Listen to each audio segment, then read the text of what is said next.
Friends, আজকে তোমাদের আমি একটা গান শোনাবো গিটার দিয়ে, যা কখনো করি না আগে। ফেসবুকে আপলোড করবো, আমি অনেক এক্সাইটেড।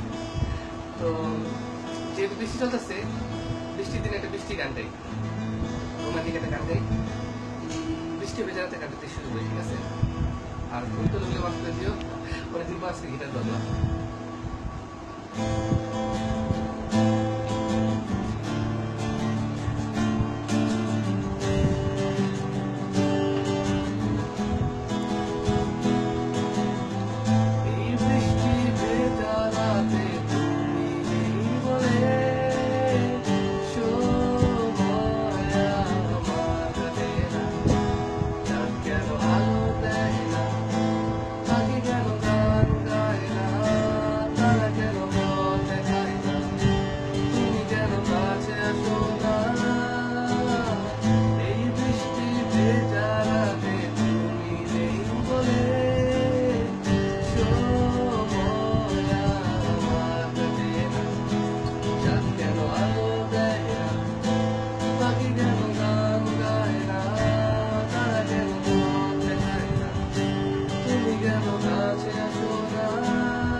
সমুদ্রে